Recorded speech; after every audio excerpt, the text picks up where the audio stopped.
ನಮಸ್ಕಾರ. ಆತ್ಮೀಯ ಮಕರ ರಾಶಿಯ ಬಂಧುಗಳೇ, ಶನಿ ಮಹಾತ್ಮನ ಪ್ರಭಾವದಿಂದ ಜೀವನವೇ ಬೇಡವಾಗಿದೆ ಎಂದು ಅನಿಸುತ್ತಿದೆ. ಕಳೆದ 2 ವರ್ಷಗಳಿಂದ ನೀವು ಪಟ್ಟಪಾಡು ಅನುಭವಿಸಿದ ಅವಮಾನ, ಕಣ್ಣೀರು ಅಷ್ಟಿಷ್ಟಲ್ಲ. ಬೆಟ್ಟದಷ್ಟು ಕೆಲಸ ಮಾಡಿದರೂ ಸಾಸಿವೆಯಷ್ಟು ಪ್ರತಿಫಲ ಸಿಗುತ್ತಿಲ್ಲ. ನನ್ನ ಹಣೆಬರಹವೇ ಇಷ್ಟು ಎಂದು ಖಿನ್ನತೆಗೆ ಜಾರಿದ್ದೀರಾ? ಹಾಗಾದ್ರೆ ಎದ್ದೇಳಿ ಕಣ್ಣೀರು ಒರೆಸಿಕೊಳ್ಳಿ. ಏಕೆಂದ್ರೆ ನಿಮ್ಮ ರಾಶ್ಯಾಧಿಪತಿ ಕರ್ಮಫಲದಾತ ಶನಿ ಮಹಾತ್ಮನು ನಿಮಗೆ ನ್ಯಾಯ ಒದಗಿಸುವ ಸಮಯ ಬಂದಿದೆ. ಇದು ಕೇವಲ ಒಂದು ಸಾಧಾರಣ ವಿಡಿಯೋವಲ್ಲ. ಕತ್ತಲೆಯಲ್ಲಿ ದಾರಿ ಕಾಣದೆ ಪರಿತಪಿಸುತ್ತಿರುವ ನಿಮಗೆ ಬೆಳಕು ತೋರಿಸಲು ಆ ಭಗವಂತನೇ ಕಳುಹಿಸಿರುವ ಸಾಕ್ಷಾತ್ ದೈವಿಕ ಸಂದೇಶವಾಗಿದೆ. ಮಕರ ರಾಶಿಯವರಾದ ನಿಮ್ಮ ಜೀವನ ಕಳೆದ 7.5 ವರ್ಷಗಳಿಂದ ಪಟ್ಟ ಪಾಡು ಅಷ್ಟಿಷ್ಟಲ್ಲ. ಸಾಡೆ ಸಾತಿಯ ಕಪಿಮುಷ್ಟಿಯಲ್ಲಿ ಸಿಲುಕಿ ಕಣ್ಣೀರು ಹಾಕದ ದಿನವೇ ಇಲ್ಲ ಎನ್ನುವಂತೆ ಬದುಕಿದ್ದೀರಿ. ಆದರೆ ಸ್ನೇಹಿತರೆ, ಈಗ ನಿಮ್ಮ ಪಾಲಿಗೆ ವಿಮೋಚನೆಯ ಪರ್ವಕಾಲ. ನಿಮ್ಮ ಕಷ್ಟಗಳು ಮುಗಿಯುವ ಕಾಲ ಬಂದಿದೆ. ಜೊತೆಗೆ ಒಂದು ದೊಡ್ಡ ಆಪತ್ತು ಕೂಡ ನಿಮ್ಮನ್ನ ಹಿಂಬಾಲಿಸುತ್ತಿದೆ. ಒಂದು ಸಣ್ಣ ತಪ್ಪು ನಿರ್ಧಾರ ನಿಮ್ಮನ್ನ ಮತ್ತೆ ಸಂಕಷ್ಟಕ್ಕೆ ನೂಕಬಹುದು. ಆದರೆ ಚಿಂತಿಸಬೇಡಿ, ಆ ಸಮಸ್ಯೆಗೆ ಅತಿ ಸರಳವಾದ ಪರಿಹಾರವನ್ನ, ಮನೆಯಲ್ಲೇ ಮಾಡಬಹುದಾದ ಪರಿಹಾರವನ್ನ ಈ ವಿಡಿಯೋದ ಕೊನೆಯಲ್ಲಿ ತಿಳಿಸಿದ್ದೇನೆ. ಯಾರು ಈ ವಿಡಿಯೋವನ್ನ ಪೂರ್ತಿಯಾಗಿ ನೋಡ್ತಾರೋ ಅವರ ಜೀವನದಲ್ಲಿ ಪವಾಡಗಳು ನಡೆಯಲಿವೆ. ಮಕರ ರಾಶಿಯವರು ಎಂದರೆ ಹೊರಗಡೆ ಕಠಿಣವಾಗಿ ಕಂಡರೂ ಒಳಗಡೆ ಮಗುವಿನಂತಹ ಮನಸ್ಸುಳ್ಳವರು. ನಿಮ್ಮೆಲ್ಲ ಸಂಕಲ್ಪಗಳು ಈಡೇರಲು, ನಿಮ್ಮ ಸಂಕಷ್ಟಗಳು ದೂರವಾಗಲು ಈಗಲೇ ಕಮೆಂಟ್ ಬಾಕ್ಸ್ನಲ್ಲಿ ಜೈ ಬಜರಂಗ ಬಲಿ ಅಂತ ಓಂ ಶನೇಶ್ವರಾಯ ನಮಃ ಎಂದು ಕಮೆಂಟ್ ಮಾಡಿ ಮತ್ತು ವಿಡಿಯೋಗೆ ಲೈಕ್ ಮಾಡಿ. ಆಂಜನೇಯ ಸ್ವಾಮಿಯ ಮತ್ತು ಶನಿ ಮಹಾತ್ಮನ ಕೃಪೆ ನಿಮ್ಮ ಕುಟುಂಬದ ಮೇಲೆ ಸದಾ ಇರಲಿ. ಬನ್ನಿ, ಮಕರ ರಾಶಿಯವರ ಜೀವನದಲ್ಲಿ ನಡೆಯಲಿರುವ ಆ 12 ರೋಚಕ ಘಟನೆಗಳು ಯಾವುವು ಎಂದು ನೋಡೋಣ. ಸ್ನೇಹಿತರೆ, ಮೊದಲನೆಯದಾಗಿ ಮಕರ ರಾಶಿಯವರ ಗುಣ ಸ್ವಭಾವದ ಹೇಳಲೇಬೇಕು. ನೀವು ಕರ್ಮಯೋಗಿಗಳು, ಕೆಲಸವೇ ದೇವರು ಎಂದು ನಂಬಿದವರು. ಬೆವರು ಸುರಿಸಿ ದುಡಿಯುವುದರಲ್ಲಿ ನಿಮಗೆ ನೀವೇ ಸಾಟಿ. ಆದರೆ ನಿಮ್ಮ ದುರದೃಷ್ಟ ಎಂದರೆ ನೀವು ಎಷ್ಟೇ ಕಷ್ಟಪಟ್ಟು ಕೆಲಸ ಮಾಡಿದರೂ ಅದರ ಸಂಪೂರ್ಣ ಶ್ರೇಯಸ್ಸು ನಿಮಗೆ ಸಿಗುವುದಿಲ್ಲ. ಬೇರೆ ಯಾರೋ ಬಂದು ಅದರ ಲಾಭ ಪಡೆದುಕೊಳ್ಳುತ್ತಾರೆ. ಆದರೆ ನಡೆಯುವ ಮೊದಲನೇ ಅತಿ ದೊಡ್ಡ ಸಕಾರಾತ್ಮಕ ಘಟನೆ ಎಂದರೆ ವೃತ್ತಿ ಜೀವನದಲ್ಲಿನ ಅಗ್ರಸ್ಥಾನ ಮತ್ತು ಅಧಿಕಾರ ಪ್ರಾಪ್ತಿ. ಹೌದು, ನಿಮ್ಮ ರಾಶ್ಯಾಧಿಪತಿ ಶನಿ ಮಹಾತ್ಮನು ಸುಕ್ಷೇತ್ರ ಮತ್ತು ಮಿತ್ರ ಕ್ಷೇತ್ರಗಳಲ್ಲಿ ಸಂಚರಿಸುವುದರಿಂದ ಇಷ್ಟು ದಿನ ನಿಮ್ಮನ್ನು ತುಳಿಯಲು ನೋಡಿದವರೇ ಈಗ ನಿಮ್ಮ ಕಾಲಿಗೆ ಬೀಳುವ ಸಮಯ ಬಂದಿದೆ. ಆಫೀಸ್ನಲ್ಲಿ ನಿಮಗೆ ಉನ್ನತ ಹುದ್ದೆ, ಬಡ್ತಿ ಮತ್ತು ಸಂಬಳದ ಏರಿಕೆ ಕಟ್ಟಿಟ್ಟ ಬುತ್ತಿ. ಸರ್ಕಾರಿ ಕೆಲಸಕ್ಕಾಗಿ ಹಗಲು ರಾತ್ರಿ ಓದುತ್ತಿರುವ ಮಕರ ರಾಶಿಯ ವಿದ್ಯಾರ್ಥಿಗಳಿಗೆ ನೇಮಕಾತಿ ಆದೇಶ ಕೈ ಸೇರುವ ಪ್ರಬಲ ಯೋಗವಿದೆ. ಮಕರ ರಾಶಿಯವರು ಶಿಸ್ತಿನ ಸಿಪಾಯಿಗಳು. ನಿಮ್ಮ ಶಿಸ್ತೇ ಈ ವರ್ಷ ನಿಮಗೆ ದೊಡ್ಡ ಗೌರವ ತಂದು ಕೊಡಲಿದೆ. ಎರಡನೇ ದೊಡ್ಡ ಘಟನೆ ಆರ್ಥಿಕ ಸ್ಥಿರತೆ ಮತ್ತು ಹಳೆಯ ಸಾಲಗಳ ಮರುಪಾವತಿ. ಮಕರ ರಾಶಿಯವರು ಹಣಕಾಸಿನ ವಿಚಾರದಲ್ಲಿ ತುಂಬಾ ಲೆಕ್ಕಾಚಾರದ ಮನುಷ್ಯರು. ಅನಾವಶ್ಯಕವಾಗಿ 1 ರೂಪಾಯಿ ಕೂಡ ಖರ್ಚು ಮಾಡಲ್ಲ. ಆದರೂ ಕುಟುಂಬದ ಜವಾಬ್ದಾರಿ ಅಥವಾ ಬಿಸ್ನೆಸ್ನಲ್ಲಿ ಆದ ನಷ್ಟದಿಂದ ಸಾಲ ಮಾಡಿಕೊಂಡಿರುತ್ತೀರಿ. ಶನಿಯ ಅನುಗ್ರಹದಿಂದ ಧನಲಾಭದ ಬಾಗಿಲು ತೆರೆಯಲಿದೆ. ನಿಮ್ಮ ಆದಾಯದ ಮೂಲಗಳು ಹೆಚ್ಚಾಗಲಿವೆ. ಒಂದೇ ಕಡೆಯಿಂದಲ್ಲ, ಹಲವು ಕಡೆಗಳಿಂದ ಹಣ ಹರಿದು ಬರಲಿದೆ. ಮುಖ್ಯವಾಗಿ ನಿಮ್ಮ ನಿದ್ದೆ ಕೆಡಿಸಿದ ಸಾಲದ ಹೊರೆ ಇಳಿಯಲಿದೆ. ನೀವು ಸಾಲ ತೀರಿಸಿ ನಿಟ್ಟುಸಿರು ಬಿಡುವ ವರ್ಷ ಇದಾಗಲಿದೆ. ನಿಮ್ಮ ಉಳಿತಾಯದ ಗುಣ ಈ ವರ್ಷ ನಿಮಗೆ ದೊಡ್ಡ ಆಸ್ತಿ ಮಾಡಲು ಸಹಾಯ ಮಾಡಲಿದೆ. ಮಕರ ರಾಶಿಯವರು ಯಾರಿಗೂ ಮೋಸ ಮಾಡಲ್ಲ, ಆದರೆ ಬೇರೆಯವರು ನಿಮ್ಮ ಹಣವನ್ನು ತಿಂದು ತೇಗುತ್ತಾರೆ. ಈ ವರ್ಷ ಅಂತಹ ಮೋಸಗಾರರಿಂದ ನೀವು ದೂರವಿರುತ್ತೀರಿ ಮತ್ತು ನಿಮ್ಮ ಹಣ ನಿಮ್ಮ ಬಳಿಯೇ ಉಳಿಯಲಿದೆ. ಮೂರನೆಯ ರೋಚಕ ಘಟನೆ ಸ್ವಂತ ಮನೆ ಮತ್ತು ಸ್ಥಿರಾಸ್ತಿ ಖರೀದಿ. ಮಕರ ರಾಶಿಯವರಿಗೆ ಭೂಮಿಯ ಮೇಲೆ ವಿಶೇಷವಾದ ವ್ಯಾಮೋಹ ಮತ್ತು ಯೋಗವಿರುತ್ತದೆ. ನೀವು ಸ್ವಂತ ಸೂರು ನಿರ್ಮಿಸುವ ಕನಸು ನನಸಾಗಲಿದೆ. ಇಷ್ಟು ದಿನ ಸೈಟ್ ತೆಗೆದುಕೊಂಡು ಮನೆ ಕಟ್ಟಲು ಆಗದೆ ಒದ್ದಾಡುತ್ತಿದ್ದವರಿಗೆ ಈಗ ಗ್ರಹಗಳ ಬಲದಿಂದ ಅಡಿಪಾಯ ಹಾಕುವ ಯೋಗವಿದೆ. ಅದು ಚಿಕ್ಕದಾಗಿರಲಿ ಅಥವಾ ದೊಡ್ಡದಾಗಿರಲಿ, ನಿಮ್ಮದೇ ಆದ ಮನೆಯಲ್ಲಿ ವಾಸ ಮಾಡುವ ಭಾಗ್ಯ ನಿಮಗೆ ಸಿಗಲಿದೆ. ಇನ್ನು ವಾಹನ ಯೋಗ ಕೂಡ ಪ್ರಬಲವಾಗಿದೆ. ಹಳೆಯ ವಾಹನವನ್ನ ಮಾರಿ ಹೊಸ ಕಾರು ಅಥವಾ ದ್ವಿಚಕ್ರ ವಾಹನವನ್ನ ಖರೀದಿಸುವಿರಿ. ಮಕರ ರಾಶಿಯವರು ತೋರ್ಪಡಿಕೆಗಾಗಿ ಬದುಕುವವರಲ್ಲ, ಅವಶ್ಯಕತೆಗಾಗಿ ಬದುಕುವವರು. ಹಾಗಾಗಿ ನೀವು ಖರೀದಿಸುವ ಮನೆ ಅಥವಾ ವಾಹನ ತುಂಬಾ ಬಾಳಿಕೆ ಬರುವಂತದ್ದಾಗಿರುತ್ತದೆ. ನಾಲ್ಕನೆಯ ಮಹತ್ತರ ಘಟನೆ ಅವಿವಾಹಿತರಿಗೆ ವಿವಾಹ ಯೋಗ ಮತ್ತು ದಾಂಪತ್ಯದಲ್ಲಿ ಶಾಂತಿ. ಮಕರ ರಾಶಿಯವರು ಪ್ರೀತಿಯನ್ನ ವ್ಯಕ್ತಪಡಿಸುವುದರಲ್ಲಿ ಸ್ವಲ್ಪ ಹಿಂದೆ, ಆದರೆ ಪ್ರೀತಿಸಿದವರನ್ನ ಕೊನೆಯವರೆಗೂ ಕೈಬಿಡುವುದಿಲ್ಲ. ಅವಿವಾಹಿತರಿಗೆ ಕಂಕಣ ಭಾಗ್ಯ ಕೂಡಿ ಬರಲಿದೆ. ಬಹಳ ವರ್ಷಗಳಿಂದ ಮದುವೆ ಸಂಬಂಧ ಬಂದು ಮುರಿದು ಹೋಗುತ್ತಿದ್ರೆ ಈ ವರ್ಷ ನಿಮಗೆ ಒಪ್ಪುವಂತಹ, ನಿಮ್ಮನ್ನ ಅರ್ಥ ಮಾಡಿಕೊಳ್ಳುವಂತ ಮತ್ತು ನಿಮ್ಮ ಕಷ್ಟ ಸುಖಕ್ಕೆ ಹೆಗಲು ಕೊಡುವಂತಹ ಸಂಗಾತಿ ಸಿಗಲಿದ್ದಾರೆ. ಈಗಾಗಲೇ ಮದುವೆಯಾಗಿ ದಾಂಪತ್ಯದಲ್ಲಿ ಕಲಹಗಳಿದ್ರೆ ಅದೆಲ್ಲವೂ ಮಾಯವಾಗಿ ಗಂಡ ಹೆಂಡತಿ ಒಂದಾಗಲಿದ್ದಾರೆ. ಮಕರ ರಾಶಿಯವರು ಜವಾಬ್ದಾರಿಯುತ ಗಂಡ ಅಥವಾ ಹೆಂಡತಿಯಾಗಿರುತ್ತಾರೆ. ಈ ವರ್ಷ ನಿಮ್ಮ ಜವಾಬ್ದಾರಿಯನ್ನ ನೋಡಿ ನಿಮ್ಮ ಸಂಗಾತಿ ನಿಮ್ಮನ್ನ ಗೌರವಿಸುತ್ತಾರೆ. 5ನೇ ಘಟನೆ, ಸ್ವಂತ ವ್ಯವಹಾರ ಮತ್ತು ಲೇಬರ್ ಆಧಾರಿತ ಬಿಸ್ನೆಸ್ನಲ್ಲಿ ಗೆಲುವು. ಶನಿ ಪ್ರಧಾನವಾದ ಮಕರ ರಾಶಿಯವರಿಗೆ ಕಬ್ಬಿಣ, ಸಿಮೆಂಟ್, ಕನ್ಸ್ಟ್ರಕ್ಷನ್ ಮತ್ತು ಲೇಬರ್ ಕಾಂಟ್ರಾಕ್ಟ್ನಂತಹ ಬಿಸ್ನೆಸ್ಗಳು ತುಂಬಾನೇ ಲಾಭ ಕೊಡುತ್ತವೆ. ನೀವು ಇಂತಹ ಸ್ವಂತ ಉದ್ಯಮವನ್ನು ಪ್ರಾರಂಭಿಸಿದರೆ ಅಥವಾ ವಿಸ್ತರಿಸಿದರೆ ದೊಡ್ಡ ಮಟ್ಟದ ಯಶಸ್ಸು ಕಾದಿದೆ. ನೀವು ಹಾಕುವ ಬಂಡವಾಳಕ್ಕೆ ಮೋಸವಿಲ್ಲ. ನಿಮ್ಮ ಕೆಳಗೆ ಕೆಲಸ ಮಾಡುವ ಕೆಲಸಗಾರರು ನಿಮಗೆ ನಿಷ್ಠರಾಗಿರುತ್ತಾರೆ. ಮಕರ ರಾಶಿಯವರಿಗೆ ತಾಳ್ಮೆ ಜಾಸ್ತಿ. ಬಿಸ್ನೆಸ್ನಲ್ಲಿ ಲಾಭ ಬರಲು ಕಾಯುವ ಶಕ್ತಿ ನಿಮಗಿದೆ. ಆ ತಾಳ್ಮೆಯೇ ನಿಮಗೆ ಲಕ್ಷ್ಮಿ ಕಟಾಕ್ಷವನ್ನು ತರಲಿದೆ. 6ನೇ ಘಟನೆ, ಷೇರು ಮಾರುಕಟ್ಟೆ ಮತ್ತು ದೀರ್ಘಕಾಲದ ಹೂಡಿಕೆ. ಮಕರ ರಾಶಿಯವರು ರಾತ್ರೋರಾತ್ರಿ ಶ್ರೀಮಂತರಾಗಬೇಕು ಎಂದು ಕನಸು ಕಾಣುವವರಲ್ಲ. ಹನಿ ಹನಿಗೂಡಿದರೆ ಹಳ್ಳ ಎನ್ನುವುದನ್ನು ನಂಬುವವರು. ಶೇರ್ ಮಾರ್ಕೆಟ್ನಲ್ಲಿ ನೀವು ಮಾಡುವ ದೀರ್ಘಕಾಲದ ಹೂಡಿಕೆ ಅಥವಾ ಮ್ಯೂಚುವಲ್ ಫಂಡ್ಗಳು ಅನಿರೀಕ್ಷಿತ ಲಾಭವನ್ನು ತಂದುಕೊಡಲಿವೆ. ನೀವು ಮರೆತು ಹೋಗಿದ್ದ ಹಳೆಯ ಶೇರ್ಗಳು ಈಗ ಚಿನ್ನದ ಬೆಲೆಗೆ ಏರಿಕೆಯಾಗುವ ಸಾಧ್ಯತೆ ಇದೆ. ಜಮೀನು ಅಥವಾ ಸೈಟ್ ಮೇಲೆ ಮಾಡಿದ ಹೂಡಿಕೆ ದುಪ್ಪಟ್ಟಾಗಲಿದೆ. ಆದರೆ ಲಾಟರಿ ಅಥವಾ ಜೂಜಾಟದಿಂದ ದೂರವಿರಿ. ಏಕೆಂದರೆ ಶನಿ ಮಹಾತ್ಮ ಕಷ್ಟಪಡದ ಸಂಪತ್ತನ್ನು ಮಕರ ರಾಶಿಯವರಿಗೆ ಸುಲಭವಾಗಿ ಕೊಡುವುದಿಲ್ಲ. 7ನೇದು, ಕೋರ್ಟು ಕಚೇರಿ ಮತ್ತು ನ್ಯಾಯ ಪ್ರಾಪ್ತಿ. ಮಕರ ರಾಶಿಯವರ ಜೀವನದಲ್ಲಿ ಅನ್ಯಾಯ ಮತ್ತು ಹೋರಾಟ ಸಾಮಾನ್ಯ ಎಂಬಂತಾಗಿರುತ್ತದೆ. ಆದರೆ ನಿಮ್ಮ ವಿರುದ್ಧ ಯಾರೇ ಕುತಂತ್ರ ಮಾಡಿರಲಿ, ಯಾವುದೇ ಕೋರ್ಟ್ ಕೇಸ್ ನಡೆಯುತ್ತಿರಲಿ, ತೀರ್ಪು ನಿಮ್ಮ ಪರವಾಗಿ ಬರಲಿದೆ.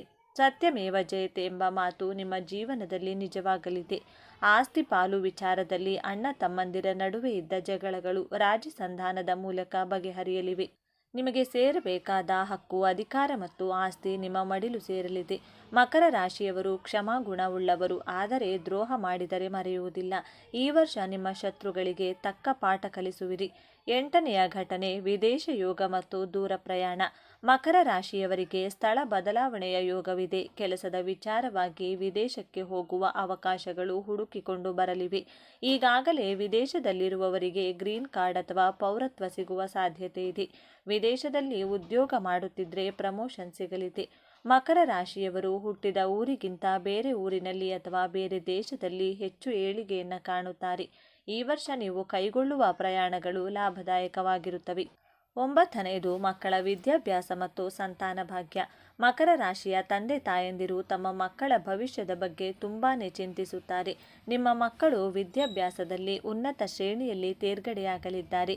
ಮೆಡಿಕಲ್, ಇಂಜಿನಿಯರಿಂಗ್ ಅಥವಾ ಟೆಕ್ನಿಕಲ್ ಕೋರ್ಸ್ ಮಾಡುತ್ತಿರುವ ಮಕ್ಕಳಿಗೆ ಕ್ಯಾಂಪಸ್ ಸೆಲೆಕ್ಷನ್ನಲ್ಲಿ ಒಳ್ಳೆಯ ಕೆಲಸ ಸಿಗಲಿದೆ. ಮಕ್ಕಳಿಲ್ಲದೆ ಕೊರಗುತ್ತಿರುವ ದಂಪತಿಗಳಿಗೆ ಸಂತಾನ ಭಾಗ್ಯದ ಶುಭ ಸುದ್ದಿ ಕೇಳಿ ಬರಲಿದೆ. ಮಕರ ರಾಶಿಯವರು ಶಿಸ್ತಿಗೆ ಹೆಸರಾದವರು. ನಿಮ್ಮ ಮಕ್ಕಳು ಕೂಡ ನಿಮ್ಮಂತೆಯೇ ಶಿಸ್ತು ಮತ್ತು ಸಂಸ್ಕಾರವನ್ನು ಕಲಿಯಲಿದ್ದಾರೆ. 10ನೆಯ ಸಕಾರಾತ್ಮಕ ಘಟನೆ, ಹೊಸ ತಂತ್ರಜ್ಞಾನ ಕಲಿಕೆ ಮತ್ತು ಆಧುನೀಕರಣ. ಮಕರ ರಾಶಿಯವರು ಹಳೆಯ ಪದ್ಧತಿಯನ್ನು ಬಿಡಲು ಇಷ್ಟಪಡುವುದಿಲ್ಲ. ಆದರೆ ಕಾಲಕ್ಕೆ ತಕ್ಕಂತೆ ಬದಲಾಗುವುದು ಅನಿವಾರ್ಯ ಎಂದು ಇದರಲ್ಲಿ ಅರಿವಾಗಲಿದೆ. ನೀವು ಹೊಸ ಸ್ಕಿಲ್ಗಳನ್ನು ಕಲಿಯುವಿರಿ. ಕಂಪ್ಯೂಟರ್, ಹೊಸ ಸಾಫ್ಟ್ವೇರ್ ಅಥವಾ ಹೊಸ ಭಾಷೆಯನ್ನು ಕಲಿಯುವ ಮೂಲಕ ನಿಮ್ಮ ವೃತ್ತಿಯಲ್ಲಿ ಮೇಲಿರುತ್ತೀರಿ. ಹೊಸ ಎಲೆಕ್ಟ್ರಾನಿಕ್ ಡಿವೈಸ್ಗಳು, ಗ್ಯಾಜೆಟ್ಗಳು ನಿಮ್ಮ ಮನೆಗೆ ಬರಲಿವೆ. ಇದು ನಿಮ್ಮ ಕೆಲಸವನ್ನು ಸುಲಭ ಮಾಡಲಿದೆ.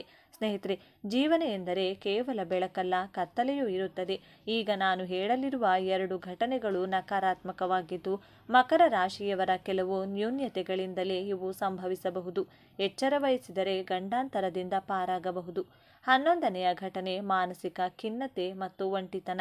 ಮಕರ ರಾಶಿಯವರ ಅತಿ ದೊಡ್ಡ ಸಮಸ್ಯೆ ಎಂದರೆ ಅತಿಯಾದ ಆಲೋಚನೆ, ಕೆಲಸದ ಒತ್ತಡ ಮತ್ತು ಜವಾಬ್ದಾರಿಗಳ ಭಾರದಿಂದ ನೀವು ಮಾನಸಿಕವಾಗಿ ಕುಗ್ಗಿ ಹೋಗುವ ಸಾಧ್ಯತೆ ಇದೆ. ನನ್ನ ಕಷ್ಟ ಯಾರಿಗೂ ಅರ್ಥವಾಗಲ್ಲ, ನಾನು ಒಂಟಿ ಎಂಬ ಭಾವನೆ ನಿಮ್ಮನ್ನು ಕಾಡಬಹುದು. ನೀವು ಮನಸ್ಸಿನ ನೋವನ್ನು ಯಾರ ಬಳಿಯೂ ಹೇಳಿಕೊಳ್ಳದೆ ನುಂಗಿಕೊಳ್ಳುತ್ತೀರಿ. ಇದು ನಿಮ್ಮ ಆರೋಗ್ಯದ ಮೇಲೆ ಪರಿಣಾಮ ಬೀರಬಹುದು. ಮಂಡಿ ನೋವು, ಕೀಲು ನೋವು ಅಥವಾ ವಾತದ ಸಮಸ್ಯೆಗಳು ಬಾಧಿಸಬಹುದು. ಇದಕ್ಕೆ ಪರಿಹಾರ, ಮನಸ್ಸು ಬಿಚ್ಚಿ ಮಾತನಾಡಿ. ನಿಮ್ಮ ಹತ್ತಿರದ ಸ್ನೇಹಿತರ ಬಳಿ ಅಥವಾ ಸಂಗಾತಿಯ ಬಳಿ ನಿಮ್ಮ ನೋವನ್ನು ಹೇಳಿಕೊಳ್ಳಿ. ಯೋಗ ಮತ್ತು ಧ್ಯಾನಕ್ಕೆ ಒತ್ತು ಕೊಡಿ. 12ನೇ ಘಟನೆ ಮೊಂಡುತನ ಮತ್ತು ಸಂಬಂಧಗಳ ಮುರಿತ. ಮಕರ ರಾಶಿಯವರು ಒಮ್ಮೆ ಒಂದು ನಿರ್ಧಾರ ಮಾಡಿದರೆ ಅದಕ್ಕೆ ಅಂಟಿಕೊಳ್ಳುತ್ತಾರೆ. ಅದು ತಪ್ಪೇ ಆಗಿದ್ದರೂ ಬದಲಾಯಿಸುವುದಿಲ್ಲ. ಈ ಮೊಂಡುತನ ನಿಮ್ಮ ಆಪ್ತರನ್ನ ನಿಮ್ಮಿಂದ ದೂರ ಮಾಡಬಹುದು. ನಾನು ಹೇಳಿದ್ದೇ ಸರಿ ಎಂಬ ಹಠ ಬೇಡ. ನಿಮ್ಮ ಹಠದಿಂದಾಗಿ ಕುಟುಂಬದಲ್ಲಿ ಅಥವಾ ಸ್ನೇಹಿತರ ಜೊತೆ ದೊಡ್ಡ ಜಗಳವಾಗುವ ಸಾಧ್ಯತೆ ಇದೆ.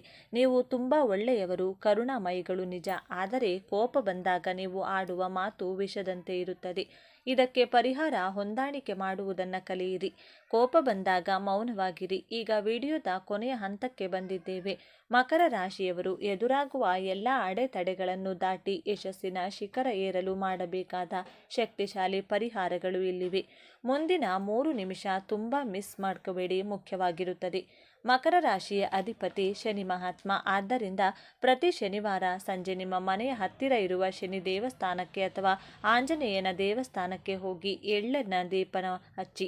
ಇದು ಸಾಡೆಸಾತಿಯ ಪ್ರಭಾವವನ್ನು ಕಡಿಮೆ ಮಾಡಿ ನಿಮ್ಮ ವೃತ್ತಿ ಜೀವನದಲ್ಲಿ ಬರುವ ಅಡೆತಡೆಗಳನ್ನು ನಿವಾರಿಸುತ್ತದೆ. ಎರಡನೆಯದಾಗಿ ಶ್ರಮದಾನ ಅಥವಾ ಸೇವೆ. ಶನಿ ಮಹಾತ್ಮನಿಗೆ ಕೆಲಸ ಮಾಡುವವರು ಅಂದರೆ ಇಷ್ಟ. ಆದ್ದರಿಂದ ಶನಿವಾರದಂದು ದೇವಸ್ಥಾನದ ಕಸಗುಡಿಸುವುದು ಅಥವಾ ವೃದ್ಧಾಶ್ರಮದಲ್ಲಿ ಸೇವೆ ಮಾಡುವುದು ಶ್ರೇಷ್ಠ. ಅಥವಾ ಅಂಗವಿಕಲರಿಗೆ ಕೈಲಾದ ಸಹಾಯ ಮಾಡಿ, ಅನ್ನದಾನ ಮಾಡಿ. ಮಕರ ರಾಶಿಯವರು ಈಗಾಗಲೇ ದಾನ ಮಾಡುವುದರಲ್ಲಿ ಎತ್ತಿದ ಕೈ. ಆದರೆ ಈ ನಿರ್ದಿಷ್ಟ ಸೇವೆ ನಿಮಗೆ ರಕ್ಷಾ ಕವಚದಂತೆ ಕೆಲಸ ಮಾಡುತ್ತದೆ. ಮೂರನೆಯ ಸರಳ ಪರಿಹಾರ ಹನುಮಾನ್ ಚಾಲಿಸ ಪಠಣೆ. ಮಕರ ರಾಶಿಯವರಿಗೆ ಮನಸ್ಸಿನ ಧೈರ್ಯ ತುಂಬ ಮುಖ್ಯ. ಪ್ರತಿದಿನ ಬೆಳಿಗ್ಗೆ ಅಥವಾ ಸಂಜೆ ಹನುಮಾನ್ ಚಾಲಿಸವನ್ನು ಪಠಿಸುವುದರಿಂದ ನಿಮ್ಮಲ್ಲಿರುವ ಭಯ, ಆತಂಕ ಮತ್ತು ಖಿನ್ನತೆ ದೂರವಾಗುತ್ತದೆ. ಆಂಜನೇಯನ ಭಕ್ತಿ ಇದ್ರೆ ಶನಿ ಕಾಟ ಕೊಡುವುದಿಲ್ಲ. ಸ್ನೇಹಿತರೆ, ಮಕರ ರಾಶಿಯವರ ಪಾಲಿಗೆ ನಿಜಕ್ಕೂ ಒಂದು ಹೊಸ ಉದಯ. ಕತ್ತಲೆ ಕರಗಿ ಬೆಳಕು ಮೂಡುವ ಸಮಯ. ಗ್ರಹಗಳು ನಿಮಗೆ ಬೆಂಬಲವಾಗಿ ನಿಂತಿವೆ. ನೀವು ಕೇವಲ ಎಚ್ಚರಿಕೆಯಿಂದ ಮತ್ತು ತಾಳ್ಮೆಯಿಂದ ಇರಬೇಕಷ್ಟೇ. ಈ 12 ಘಟನೆಗಳಲ್ಲಿ ನೀವು ಯಾವುದಕ್ಕಾಗಿ ಕಾಯುತ್ತಿದ್ದೀರಿ? ಸದ್ಯಕ್ಕೆ ನಿಮ್ಮ ಜೀವನದಲ್ಲಿ ಅತಿ ದೊಡ್ಡ ಸಮಸ್ಯೆ ಯಾವುದು? ಸಾಲದ ಸಮಸ್ಯೆಯೇ, ಕೆಲಸದ ಒತ್ತಡವೇ ಅಥವಾ ಆರೋಗ್ಯವೇ? ದಯವಿಟ್ಟು ಮುಚ್ಚುಮರೆ ಇಲ್ಲದೆ ಕಮೆಂಟ್ ಬಾಕ್ಸ್ನಲ್ಲಿ ತಿಳಿಸಿ.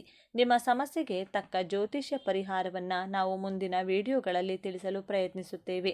ಹಾಗೆಯೇ ಈ ವಿಡಿಯೋದಲ್ಲಿ ನೀಡಿದ ಮಾಹಿತಿ ನಿಮಗೆ ಸತ್ಯಕ್ಕೆ ಹತ್ತಿರ ಎನಿಸಿದರೆ ದಯವಿಟ್ಟು ಲೈಕ್ ಮಾಡಿ. ನಿಮ್ಮ ಮಕರ ರಾಶಿಯ ಸ್ನೇಹಿತರಿಗೆ, ಕಷ್ಟದಲ್ಲಿರುವವರಿಗೆ ವಾಟ್ಸಪ್ನಲ್ಲಿ ಶೇರ್ ಮಾಡಿ. ಅವರಿಗೂ ಈ ದೈವಿಕ ಸಂದೇಶ ತಲುಪಲಿ. ಅವರಿಗೂ ಒಳ್ಳೆಯದಾಗಲಿ. ನಿಮ್ಮ ಕಣ್ಣೀರು ಒರೆಸಿ ಮುಖದಲ್ಲಿ ನಗು ಮೂಡಲಿ ಎಂದು ಹಾರೈಸುತ್ತಾ ಮುಂದಿನ ವಿಡಿಯೋದಲ್ಲಿ ಸಿಗೋಣ. ಜೈ ಆಂಜನೇಯ. ಸರ್ವೇ ಜನ ಸುಖಿನೋ ಭವಂತು. ಯಶಸ್ಸಿನ ಶಿಖರವನ್ನೇರಲು ತಮ್ಮದೇ ಆದ ದಾರಿಯನ್ನು ನಿರ್ಮಿಸಿಕೊಳ್ಳುವ, ನೋವನ್ನೆಲ್ಲ ನುಂಗಿಕೊಂಡು ನಗುವ ಬೀರುವ, ಶಿಸ್ತಿನ ಸಿಪಾಯಿಯಂತೆ ಕಾಣುವ, ಆದರೆ ಹೃದಯದಲ್ಲಿ ಪ್ರೀತಿಯ ಮಹಾಸಾಗರವನ್ನೇ ಬಚ್ಚಿಟ್ಟುಕೊಂಡಿರುವ ವ್ಯಕ್ತಿಗಳೇ ಮಕರ ರಾಶಿಯವರು. ಜ್ಯೋತಿಷ್ಯ ಚಕ್ರದ 10ನೇ ರಾಶಿ ಮಕರ ರಾಶಿ. ಕರ್ಮಕಾರಕನಾದ ಶನಿದೇವನ ಆಡಳಿತಕ್ಕೆ ಒಳಪಟ್ಟಿರುವ ಈ ಗಂಭೀರ ಮುಖವಾಡದೊಳಗೆ ಅದೆಷ್ಟು ರಹಸ್ಯಗಳಿವೆ, ಅದೆಷ್ಟು ಗುಪ್ತ ಸತ್ಯಗಳಿವೆ. ನೀವು ಮಕರ ರಾಶಿಯವರಾಗಿದ್ದರೆ ತಪ್ಪದೆ ಪೂರ್ತಿ ವಿಡಿಯೋ ನೋಡಿ. ನಿಮ್ಮ ಜೀವನದ ಕೆಲವು ತಪ್ಪುಗಳನ್ನು ತಿಳಿದುಕೊಂಡು ಮುನ್ನಡೆಯುವ ಸಮಯವಿದು. ಅದಕ್ಕಿಂತ ಮೊದಲು ಜೈ ಶನಿದೇವ ಎಂದು ಕಮೆಂಟ್ ಮಾಡಿ. ಸ್ನೇಹಿತರೆ, ರಾಶಿಚಕ್ರದಲ್ಲಿ ಅತ್ಯಂತ ಶಿಸ್ತುಬದ್ಧ, ಜವಾಬ್ದಾರಿಯುತ ಮತ್ತು ಮಹತ್ವಾಕಾಂಕ್ಷೆಯ ರಾಶಿಯಾದ ಮಕರ ರಾಶಿಯ ಬಗ್ಗೆ ಇಂದು ನಾವು ಸಂಪೂರ್ಣವಾಗಿ ತಿಳಿದುಕೊಳ್ಳೋಣ. ಮಕರ ರಾಶಿ ಎಂದರೆ ಕಷ್ಟದ ಜೀವನ ಎಂದು ತುಂಬ ಜನ ಭಾವಿಸಿದ್ದಾರೆ. ಶನಿಯ ಆಳ್ವಿಕೆಯಲ್ಲಿರುವ ಈ ರಾಶಿಯು ಸದಾ ಕಷ್ಟಗಳನ್ನು ಎದುರಿಸಬಹುದು. ಆದರೆ ಮಕರ ರಾಶಿಯ ಚಿಹ್ನೆ ಪರ್ವತವನ್ನು ಏರುವ ಮೇಕೆ. ಇದು ಕೇವಲ ಒಂದು ಚಿಹ್ನೆಯಲ್ಲ, ಮಕರ ರಾಶಿಯವರ ಜೀವನ ಮತ್ತು ವ್ಯಕ್ತಿತ್ವದ ಸಂಪೂರ್ಣ ಪ್ರತಿಬಿಂಬ. ಮೇಕೆಯಂತೆ ಅವರು ನಿಧಾನವಾಗಿ ಆದರೆ ಸ್ಥಿರವಾಗಿ ತಮ್ಮ ಗುರಿಯತ್ತ ಸಾಗುತ್ತಾರೆ. ಇವರ ಜೀವನದಲ್ಲಿ ಆತುರಕ್ಕೆ, ಆಡಂಬರಕ್ಕೆ ಜಾಗವಿಲ್ಲ. ಇವರ ನಡಿಗೆಯಲ್ಲಿ, ಮಾತಿನಲ್ಲಿ ಒಂದು ರೀತಿಯ ಗಾಂಭೀರ್ಯ ಮತ್ತು ಅಳತೆ ಇರುತ್ತದೆ. ಇವರು ಗುಂಪಿನಲ್ಲಿ ಪ್ರದರ್ಶನ ತೋರಲು ಇಷ್ಟಪಡುವುದಿಲ್ಲ. ಬದಲಾಗಿ ತೆರೆಮರೆಯಲ್ಲಿ ನಿಂತು ಎಲ್ಲವನ್ನ ನಿಯಂತ್ರಿಸಲು ಮತ್ತು ಕಾರ್ಯರೂಪಕ್ಕೆ ತರಲು ಬಯಸುತ್ತಾರೆ. ಅವರಲ್ಲಿರುವ ಸಹನೆ, ಶಿಸ್ತು ಮತ್ತು ಕಠಿಣ ಪರಿಶ್ರಮವೇ ಅವರನ್ನು ಯಶಸ್ಸಿನ ಉತ್ತುಂಗಕ್ಕೆ ಕೊಂಡೊಯ್ಯುತ್ತದೆ. ಈ ರಾಶಿಯ ಅಧಿಪತಿ ಶನಿದೇವ. ಶನಿಯು ಕರ್ಮ, ಶಿಸ್ತು, ನ್ಯಾಯ, ಜವಾಬ್ದಾರಿ ಮತ್ತು ವೈರಾಗ್ಯದ ಕಾರಕ. ಹಾಗಾಗಿಯೇ ಮಕರ ರಾಶಿಯವರಿಗೆ ಹುಟ್ಟಿನಿಂದಲೇ ಜವಾಬ್ದಾರಿಯ ಅರಿವು, ಕೆಲಸದ ಮೇಲೆ ಶ್ರದ್ಧೆ ಮತ್ತು ವಾಸ್ತವಿಕ ದೃಷ್ಟಿಕೋನ ರಕ್ತದಲ್ಲಿಯೇ ಬಂದಿರುತ್ತದೆ. ಇವರು ಸುಮ್ಮನೆ ಹಗಲುಗನಸು ಕಾಣುವುದಿಲ್ಲ. ತಾವು ಕಂಡ ಕನಸನ್ನು ನನಸು ಮಾಡಲು ಬೇಕಾದ ಯೋಜನೆಯನ್ನು ರೂಪಿಸುವುದರಲ್ಲಿ ನಿಸ್ಸೀಮರು. ಮೇಲ್ನೋಟಕ್ಕೆ ಇವರು ಬಹಳ ಗಂಭೀರ ಸ್ವಭಾವದವರು, ನೀರಸ ವ್ಯಕ್ತಿಗಳು ಮತ್ತು ಹಣದ ಹಿಂದೆ ಮಾತ್ರ ಹೋಗುವವರು ಎಂದು ಕಾಣಿಸಬಹುದು. ಅವರು ಯಾವಾಗಲೂ ಕೆಲಸ ಮತ್ತು ಜವಾಬ್ದಾರಿಗಳ ಬಗ್ಗೆ ಮಾತನಾಡ್ತಾರೆ, ಆದರೆ ಇದು ಅವರ ದೌರ್ಬಲ್ಯವಲ್ಲ, ಅದು ಅವರ ಜೀವನದ ಗುರಿಯ ಸ್ಪಷ್ಟತೆ. ಅವರ ಮನಸ್ಸಿನಲ್ಲಿ ಸದಾ ಮುಂದಿನ ಹಂತದ ಯೋಜನೆಗಳೇ ಇರುತ್ತವೆ. ಚಿಕ್ಕ ಪುಟ್ಟ ಭಾವನಾತ್ಮಕ ವಿಷಯಗಳಿಗೆ ವಿನಾಕಾರಣ ಹರಟೆಗೆ ಇವರು ಹೆಚ್ಚು ಬೆಲೆ ಕೊಡುವುದಿಲ್ಲ. ಸಮಾಜದಲ್ಲಿ ಒಂದು ಗೌರವಾನ್ವಿತ ಸ್ಥಾನ, ಆರ್ಥಿಕ ಭದ್ರತೆ ಮತ್ತು ತಮ್ಮ ಕರ್ತವ್ಯವನ್ನು ಸರಿಯಾಗಿ ನಿಭಾಯಿಸುವುದೇ ಇವರ ಜೀವನದ ಪರಮ ಗುರಿ. ಸಾಮಾನ್ಯವಾಗಿ ಎಲ್ಲರೂ ಅಂದುಕೊಳ್ಳೋದು ಮಕರ ರಾಶಿಯವರು ಕೇವಲ ಕೆಲಸ, ಹಣ ಮತ್ತು ಅಧಿಕಾರವನ್ನು ಬಯಸುತ್ತಾರೆ, ಅವರಿಗೆ ಪ್ರೀತಿ, ಪ್ರೇಮ, ಭಾವನೆಗಳಿಗೆ ಬೆಲೆ ಇಲ್ಲ ಎಂದು. ಆದರೆ ಇಲ್ಲಿದೆ ನೋಡಿ ಮೊದಲ ತಿರುವು. ಮಕರ ರಾಶಿಯವರು ಅತ್ಯಂತ ಆಳವಾದ ಪ್ರೀತಿಯನ್ನ ಮತ್ತು ಕಾಳಜಿಯನ್ನ ಹೊಂದಿರುವ ವ್ಯಕ್ತಿಗಳು. ಹೌದು, ನೀವು ಕೇಳಿದ್ದು ಸರಿ. ತಮ್ಮ ಗಂಭೀರ ಮತ್ತು ಕಠಿಣ ಮುಖವಾಡದ ಹಿಂದೆ ಅವರು ತಮ್ಮ ಕುಟುಂಬ ಮತ್ತು ಪ್ರೀತಿ ಪಾತ್ರರ ಬಗ್ಗೆ ಅಪಾರವಾದ ವಾತ್ಸಲ್ಯವನ್ನ ಬಚ್ಚಿಟ್ಟುಕೊಂಡಿರುತ್ತಾರೆ. ಇವರು ತಮ್ಮ ಪ್ರೀತಿಯನ್ನ ಸಿಂಹರಾಶಿಯವರಂತೆ ಆಡಂಬರದಿಂದ ತೋರಿಸಿಕೊಳ್ಳುವುದಿಲ್ಲ, ಬದಲಾಗಿ ತಮ್ಮವರ ಭವಿಷ್ಯವನ್ನ ಭದ್ರಪಡಿಸುವ ಮೂಲಕ, ಅವರಿಗೆ ಬೇಕಾದ ಎಲ್ಲ ಸೌಕರ್ಯಗಳನ್ನು ಒದಗಿಸುವ ಮೂಲಕ ಮತ್ತು ಕಷ್ಟ ಕಾಲದಲ್ಲಿ ಬಂಡೆಯಂತೆ ಅವರ ಜೊತೆ ನಿಲ್ಲುವ ಮೂಲಕ ತಮ್ಮ ಪ್ರೀತಿಯನ್ನು ವ್ಯಕ್ತಪಡಿಸುತ್ತಾರೆ. ಇವರ ಪ್ರೀತಿ ಮಾತಿಗಿಂತ ಕೃತಿಯಲ್ಲಿ ವ್ಯಕ್ತವಾಗುತ್ತದೆ. ಮಕರ ರಾಶಿಯವರು ಅತ್ಯುತ್ತಮ ಮತ್ತು ನಂಬಿಕಸ್ಥ ಸ್ನೇಹಿತರು. ಇವರು ಸುಲಭವಾಗಿ ಎಲ್ಲವನ್ನೂ ಸ್ನೇಹಿತರನ್ನಾಗಿ ಮಾಡಿಕೊಳ್ಳುವುದಿಲ್ಲ, ಆದರೆ ಒಮ್ಮೆ ಸ್ನೇಹಿತರಾದರೆ ಜೀವನ ಪರ್ಯಂತ ಆ ಸ್ನೇಹವನ್ನು ಉಳಿಸಿಕೊಳ್ತಾರೆ. ತಮ್ಮ ಸ್ನೇಹಿತರಿಗೆ ಪ್ರಾಯೋಗಿಕ ಸಲಹೆಗಳನ್ನು ನೀಡೋದ್ರಲ್ಲಿ ಮತ್ತು ಕಷ್ಟದ ಸಮಯದಲ್ಲಿ ದಾರಿ ತೋರಿಸೋದ್ರಲ್ಲಿ ಇವರು ಎತ್ತಿದ ಕೈ. ಪ್ರೀತಿಯನ್ನು ತೋರಿಸುವ ವಿಷಯದಲ್ಲಿ ಇವರು ವಾಸ್ತವವಾದಿಗಳು. ತಮ್ಮ ಸಂಗಾತಿಗೆ ಚಂದ್ರ ತಾರೆಗಳನ್ನು ತಂದುಕೊಡುವ ಸುಳ್ಳು ಭರವಸೆ ನೀಡುವುದಿಲ್ಲ, ಬದಲಾಗಿ ಒಂದು ಸುರಕ್ಷಿತ ಮತ್ತು ಸುಭದ್ರವಾದ ಜೀವನವನ್ನು ನೀಡುವ ಭರವಸೆಯನ್ನು ನೀಡುತ್ತಾರೆ ಮತ್ತು ಅದನ್ನು ಈಡೇರಿಸುತ್ತಾರೆ. ಇವರಿಗೆ ಬದ್ಧತೆ ಎಂದರೆ ಪವಿತ್ರವಾದದ್ದು. ವೃತ್ತಿ ಜೀವನಕ್ಕೆ ಬಂದರೆ ಮಕರ ರಾಶಿಯವರು ಹುಟ್ಟು ನಿರ್ವಾಹಕರು. ಇವರು ಅತ್ಯುತ್ತಮವಾದ ಯೋಜನಾ ಕೌಶಲ್ಯವನ್ನು ಹೊಂದಿರುತ್ತಾರೆ. ಆಡಳಿತ ನಿರ್ವಹಣೆ, ಹಣಕಾಸು, ಕಾನೂನು, ರಾಜಕೀಯ, ನಿರ್ಮಾಣ ಮತ್ತು ಯಾವುದೇ ರೀತಿಯ ವ್ಯವಸ್ಥಿತವಾದ ಕೆಲಸಗಳಲ್ಲಿ ಇವರು ಉನ್ನತ ಸ್ಥಾನವನ್ನು ತಲುಪುತ್ತಾರೆ. ಶಿಸ್ತು ಮತ್ತು ಸಮಯ ಪ್ರಜ್ಞೆ ಇವರ ಯಶಸ್ಸಿನ ಮೂಲಮಂತ್ರ. ಹಣಕಾಸಿನ ವಿಚಾರದಲ್ಲಿ ಇವರು ಬಹಳ ಜಾಗರೂಕರು ಮತ್ತು ಶಿಸ್ತಿನಿಂದ ಇರುತ್ತಾರೆ. ಇವರು ದುಂದುವೆಚ್ಚ ಮಾಡುವುದನ್ನು ದ್ವೇಷಿಸುತ್ತಾರೆ. ಪ್ರತಿಯೊಂದು ರೂಪಾಯಿಯ ಮೌಲ್ಯವನ್ನು ಇವರು ಅರಿತಿರುತ್ತಾರೆ. ಉಳಿತಾಯ, ಹೂಡಿಕೆ ಮತ್ತು ಸಂಪತ್ತಿನ ನಿರ್ಮಾಣದಲ್ಲಿ ಇವರು ನಿಪುಣರು. ಐಷಾರಾಮಿ ಜೀವನಕ್ಕಿಂತ ಭದ್ರವಾದ ಭವಿಷ್ಯಕ್ಕೆ ಇವರು ಹೆಚ್ಚು ಮಹತ್ವ ನೀಡುತ್ತಾರೆ. ಪ್ರೀತಿಯ ವಿಷಯದಲ್ಲಿ ಮಕರ ರಾಶಿಯವರದ್ದು ಸ್ಥಿರವಾದ ದಾರಿ. ಇವರು ಸುಲಭವಾಗಿ ಪ್ರೀತಿಯಲ್ಲಿ ಬೀಳುವುದಿಲ್ಲ, ಆದರೆ ಒಮ್ಮೆ ಬಿದ್ದರೆ ಆ ಸಂಬಂಧಕ್ಕೆ ಸಂಪೂರ್ಣವಾಗಿ ಬದ್ಧರಾಗಿರುತ್ತಾರೆ. ಇವರ ಪ್ರೀತಿ ಶಾಂತ ನದಿಯಂತೆ ಆಳ ಮತ್ತು ಗಂಭೀರ. ಆದರೆ ಇಲ್ಲಿದೆ ನೋಡಿ ಎರಡನೇ ತಿರುವು. ಇವರ ಕೆಲಸವೇ ಜೀವನ ಎನ್ನುವ ಸ್ವಭಾವ ಮತ್ತು ಭಾವನೆಗಳನ್ನು ವ್ಯಕ್ತಪಡಿಸಲು ಹಿಂಜರಿಯುವುದು ಕೆಲವೊಮ್ಮೆ ಸಂಬಂಧಗಳಲ್ಲಿ ಅಂತರವನ್ನು ಮೂಡಿಸಬಹುದು. ಇವರು ಯಾವಾಗಲೂ ತಮ್ಮ ಸಂಗಾತಿಯಿಂದ ಜವಾಬ್ದಾರಿಯುತ ನಡವಳಿಕೆಯನ್ನು ನಿರೀಕ್ಷಿಸುತ್ತಾರೆ. ಸಂಗಾತಿ ತಮ್ಮನ್ನು ಅರ್ಥ ಮಾಡಿಕೊಳ್ಬೇಕು ಎಂದು ಬಯಸುತ್ತಾರೆಯೇ ಹೊರತು ತಾವೇನು ಬಯಸುತ್ತೇವೆ ಎಂಬುದನ್ನು ನೇರವಾಗಿ ಹೇಳೋದಿಲ್ಲ. ಇವರ ಮೊಂಡುತನ ಮತ್ತು ಕೆಲವೊಮ್ಮೆ ನಿರಾಶಾವಾದಿ ಧೋರಣೆ ಸಂಗಾತಿಗೆ ಬೇಸರ ತರಿಸಬಹುದು ಮತ್ತು ತಮ್ಮ ಕೆಲಸದ ಒತ್ತಡವನ್ನು ಬದಿಗಿಟ್ಟು ಸಂಗಾತಿಯ ಭಾವನೆಗಳಿಗೆ ಸಮಯ ನೀಡುವ ಗುಣವನ್ನು ಬೆಳೆಸಿಕೊಂಡ್ರೆ ಇವರ ಪ್ರೇಮ ಜೀವನವು ಸುಭದ್ರವಾಗಿರುತ್ತದೆ. ಮಕರ ರಾಶಿಯವರಿಗೆ ದೌರ್ಬಲ್ಯಗಳೇ ಇರುವುದಿಲ್ಲವೇ ಎಂದು ನೋಡೋದಾದರೆ ಖಂಡಿತ ಇದೆ. ವಾಸ್ತವವಾಗಿ ಇವರ ದೊಡ್ಡ ಶಕ್ತಿಯೇ ಕೆಲವೊಮ್ಮೆ ಇವರ ದೊಡ್ಡ ದೌರ್ಬಲ್ಯವಾಗುತ್ತದೆ. ಅತಿಯಾದ ಮೊಂಡುತನ. ತಾವು ನಂಬಿದ್ದೇ ಸರಿ, ತಾವು ಹಿಡಿಯ ದಾರಿಯೇ ಸರಿ ಎಂದು ವಾದಿಸುತ್ತಾರೆ. ಬದಲಾವಣೆಗೆ ಹೊಂದಿಕೊಳ್ಳುವುದು ಇವರಿಗೆ ಕಷ್ಟ. ನಿರಾಶಾವಾದ. ಎಲ್ಲ ವಿಷಯಗಳಲ್ಲೂ ಕೆಟ್ಟದ್ದನ್ನೇ ಮೊದಲು ಯೋಚಿಸುವ ಸ್ವಭಾವ ಇವರದ್ದು. ಇದರಿಂದಾಗಿ ಒಳ್ಳೆಯ ಅವಕಾಶಗಳನ್ನು ಕಳೆದುಕೊಳ್ಳುವ ಸಾಧ್ಯತೆ ಇರುತ್ತದೆ. ಕ್ಷಮಿಸದಿರುವುದು. ತಮಗೆ ಯಾರಾದರೂ ದ್ರೋಹ ಮಾಡಿದರೆ ಅದನ್ನು ಇವರು ಸುಲಭವಾಗಿ ಮರೆಯುವುದಿಲ್ಲ ಮತ್ತು ಕ್ಷಮಿಸುವುದಿಲ್ಲ. ಭಾವನೆಗಳನ್ನು ವ್ಯಕ್ತಪಡಿಸದಿರುವುದು. ತಮ್ಮ ನೋವು, ಪ್ರೀತಿ ಯಾವುದನ್ನು ಹೊರಗೆ ತೋರಿಸಿಕೊಳ್ಳುವುದಿಲ್ಲ. ಇದರಿಂದಾಗಿ ಇವರನ್ನು ಅರ್ಥ ಮಾಡಿಕೊಳ್ಳುವುದು ಕಷ್ಟವಾಗುತ್ತದೆ. ಮಕರ ರಾಶಿಯವರು ಸಾಮಾನ್ಯವಾಗಿ ಶಿಸ್ತಿನ ಜೀವನ ಶೈಲಿಯಿಂದ ಉತ್ತಮ ಆರೋಗ್ಯವನ್ನು ಹೊಂದಿರುತ್ತಾರೆ. ಆದರೆ ಇವರಿಗೆ ಮುಖ್ಯವಾಗಿ ಕಾಡುವ ಸಮಸ್ಯೆಗಳು ಮೂಳೆ, ಹಲ್ಲು, ಮೊಣಕಾಲು ಮತ್ತು ಚರ್ಮಕ್ಕೆ ಸಂಬಂಧಿಸಿದ್ದು. ಶನಿಯು ದೇಹದ ಚೌಕಟ್ಟಾದ ಮೂಳೆಗಳನ್ನು ಪ್ರತಿನಿಧಿಸುತ್ತಾನೆ. ಅತಿಯಾದ ಕೆಲಸದ ಒತ್ತಡ ಮತ್ತು ಮಾನಸಿಕ ಚಿಂತೆ ಇವರ ಕೀಲುಗಳ ಮೇಲೆ, ವಿಶೇಷವಾಗಿ ಮೊಣಕಾಲಿನ ಮೇಲೆ ಪರಿಣಾಮ ಬೀರಬಹುದು. ಇವರು ತಮ್ಮ ಆಹಾರದಲ್ಲಿ ಕ್ಯಾಲ್ಸಿಯಂ ಯುಕ್ತ ಪದಾರ್ಥಗಳನ್ನು ಸೇವಿಸುವುದು ಮತ್ತು ನಿಯಮಿತವಾಗಿ ವ್ಯಾಯಾಮ ಮಾಡುವುದು ಅತ್ಯಗತ್ಯ. ಬನ್ನಿ ಈಗ ಮಕರ ರಾಶಿಯವರ ಜೀವನದ ಅಂತಿಮ ಮತ್ತು ಅತ್ಯಂತ ದೊಡ್ಡ ತಿರುವಿನ ಬಗ್ಗೆ ಮಾತನಾಡೋಣ. ಶನಿಯ ಆಳ್ವಿಕೆಯಲ್ಲಿರುವ ಇವರು ಜೀವನವನ್ನು ಒಂದು ಕರ್ತವ್ಯ ಮತ್ತು ಜವಾಬ್ದಾರಿ ಎಂದು ಭಾವಿಸುತ್ತಾರೆ. ಆದರೆ ಜೀವನವು ಇವರಿಗೆ ಒಂದು ಪ್ರಮುಖ ಪಾಠವನ್ನು ಕಲಿಸಲು ಬಯಸುತ್ತದೆ. ಅದುವೇ ಸಮತೋಲನ. ಇವರ ಜೀವನದ ದೊಡ್ಡ ಸವಾಲೇ ತಮ್ಮ ವೃತ್ತಿ ಮತ್ತು ವೈಯಕ್ತಿಕ ಜೀವನದ ನಡುವೆ ಸಮತೋಲನವನ್ನು ಕಂಡುಕೊಳ್ಳೋದು. ಇವರ ಜೀವನದ ಹೋರಾಟ ಹಣ ಸಂಪಾದಿಸುವುದರಲ್ಲಾಗಲಿ ಉನ್ನತ ಸ್ಥಾನದಲ್ಲಿ ಇರುವವರಾಗಲಿ ಇರುವುದಿಲ್ಲ. ಬದಲಾಗಿ ತಮ್ಮೊಳಗಿನ ಭಾವನೆಗಳನ್ನು ಅರ್ಥ ಮಾಡಿಕೊಂಡು ಅದನ್ನು ತಮ್ಮ ಪ್ರೀತಿ ಪಾತ್ರರೊಂದಿಗೆ ಹಂಚಿಕೊಳ್ಳೋದ್ರಲ್ಲಿರುತ್ತದೆ. ಯಾವಾಗ ಇವರು ಯಶಸ್ಸಿನ ಜೊತೆ ಜೀವನದ ಸಣ್ಣ ಪುಟ್ಟ ಸಂತೋಷಗಳನ್ನು ಆನಂದಿಸಲು ಕಳೆಯುತ್ತಾರೋ, ಯಾವಾಗ ತಮ್ಮ ಕಠಿಣ ಮುಖವಾಡಗಳನ್ನು ಕಳಚಿಟ್ಟು ಮನಬಿಚ್ಚಿ ನಗುತ್ತಾರೋ, ಆಗಲೇ ಇವರ ಜೀವನ ಪರಿಪೂರ್ಣವಾಗುತ್ತದೆ. ನಿಜವಾದ ಯಶಸ್ಸೆಂದರೆ ಕೇವಲ ಗುರಿ ತಲುಪುವುದಲ್ಲ, ಆ ಪಯಣವನ್ನು ಆನಂದಿಸುವುದು ಎಂಬುದನ್ನು ಅರಿತಾಗ ಇವರು ಜಗತ್ತಿನಲ್ಲಿ ನಿಜವಾದ ಸಂತೋಷವನ್ನು ಕಾಣುತ್ತಾರೆ. ಮಕರ ರಾಶಿಯವರು ತಮ್ಮ ಜೀವನವನ್ನು ಇನ್ನಷ್ಟು ಉತ್ತಮಪಡಿಸಿಕೊಳ್ಳಲು ಕೆಲವು ಸಲಹೆಗಳು ಹೀಗಿವೆ. ಹೊಂದಿಕೊಳ್ಳುವುದನ್ನು ಕಲಿಯಿರಿ. ಯಾವಾಗಲೂ ನಿಮ್ಮ ದಾರಿಯೇ ಸರಿಯೆಂದು ಭಾವಿಸಬೇಡಿ. ಇತರರ ಸಲಹೆಗಳಿಗೂ ಕಿವಿಗೊಡಿ. ಭಾವನೆಗಳನ್ನು ಹಂಚಿಕೊಳ್ಳಿ. ನಿಮ್ಮ ನೋವು ನಲಿವುಗಳನ್ನು ನಿಮ್ಮ ಸಂಗಾತಿ ಮತ್ತು ಸ್ನೇಹಿತರೊಂದಿಗೆ ಹಂಚಿಕೊಳ್ಳಿ. ಅದು ನಿಮ್ಮ ಮನಸ್ಸನ್ನು ಹಗುರಗೊಳಿಸುತ್ತದೆ. ವಿಶ್ರಾಂತಿ ತೆಗೆದುಕೊಳ್ಳಿ. ಕೆಲಸದ ಮಧ್ಯೆ ವಿರಾಮ ತೆಗೆದುಕೊಳ್ಳಿ. ಕುಟುಂಬದವರೊಂದಿಗೆ ಸಮಯವನ್ನು ಕಳೆಯಿರಿ.